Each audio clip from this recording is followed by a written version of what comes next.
வணக்கம். Exercise 7.2ல question number 25 பார்க்கலாம். Integral 1 divided by cos square x into 1 minus tan x whole square னு கொடுத்துருக்காங்க. So இப்போ இதை வந்து நம்ம ஒரு டீன்ற வேற ஒரு வேரியபிளாக கன்வெர்ட் பண்ணிப்போம். இப்போ இதை எதை வந்து டீன்னு எடுக்கலாம்னு பார்ப்போம். ஐலேட் ஃபார்முலா செக் பண்ணி பார்ப்போம். ஐலேட்டில் இன்வெர்ஸ் ட்ரிகோனோமெட்ரி ஃபங்க்ஷன் இல்லை, லாகரிதம் ஃபங்க்ஷனும் இல்லை, அரித்மெட்டிக்கும் இல்லை, டேஞ்சன்ட் ஃபங்க்ஷன் தான் ரெண்டுமே இருக்குது. அப்போ இதில் எதை வந்து டி எடுக்கலாம் அப்படின்னு செக் பண்ணி பார்ப்போம். காஸ் ஸ்கொயர் எடுத்தோம்னா 1 minus tan square tan x whole square இது எதுனா கேன்சல் ஆகுதான்னு பார்க்கணும். இல்லைன்னா tan x எடுத்தோம்னா கேன்சல் ஆகுதான்னு காஸ் ஸ்கொயர் கேன்சல் ஆகுதான்னு பார்க்கணும். ஆனால் டேனுக்கும் காஸ்க்கும் டைரெக்டாக ஃபார்முலா இல்லை.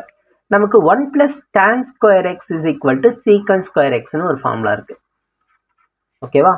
அப்போ இதை சீக்கன் ஸ்கொயரில் கன்வெர்ட் பண்ண முடியுதா அப்படின்னு செக் பண்ணி பார்க்கலாம். 1 by cos square x நம்ம நியூமரேட்டருக்கு கொண்டு போனோம்னா secant square xன்னு கிடைச்சிடுமா? divided by 1 minus tan x whole square into dx. இப்போ இதில் வந்து 1 minus tan x tன்னு எடுத்தோம்னா tan x டிஃப்ரென்ஷியேட் பண்ணும்போது secant square x வரும். ஸோ tan x டிஃப்ரென்ஷியேட் பண்ணோம்னா என்ன கிடைக்கும்? secant square x நியூமரேட்டர் கிடைச்சிடும். அப்போ டினாமினேட்டர் நம்ம tன்னு எடுத்துக்கிட்டோம்னா ஈஸியாக இருக்கும். ஓகேங்களா? இப்போ என்ன பண்ணலாம்னா let 1 minus tan x is equal to t. 1 minus tan x minus tan x differentiate பண்ணா secant square x is equal to dt by dx. நமக்கு secant square x into dx வேணும். அதனால் dx இந்த பக்கம் கொண்டு போயிடலாம். secant square x into dx is equal to இந்த minus என்னாகும்? RHSல எடுத்துக்கலாம் minus dt. ஸோ இப்போ இந்த கொஸ்டின்ல t என்ற வேரியபிள் அப்ளை பண்ணிக்கிறோம். இன்டெக்ரல் secant square xக்கு பதிலாக நம்ம என்ன பண்ணுறோம்? மைனஸ் dt போட்டுக்கிறோம்.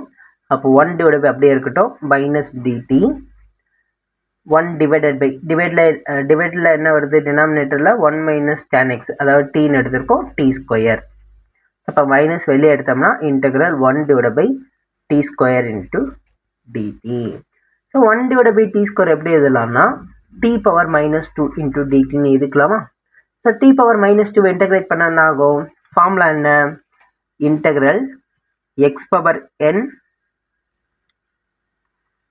into dx is equal to x power n plus 1 divided by n plus 1 plus c. So இப்போ இந்த ஃபார்முலாவை அப்ளை பண்ணிக்கலாம். Minus t minus of t power minus 2 plus 1 divided by minus 2 plus 1 plus c minus t power minus 1 divided by minus 1 plus c. இந்த minus minus cancel ஆகிடும். t power minus 1 1 by t அப்படின்னு எழுதிக்கலாம்.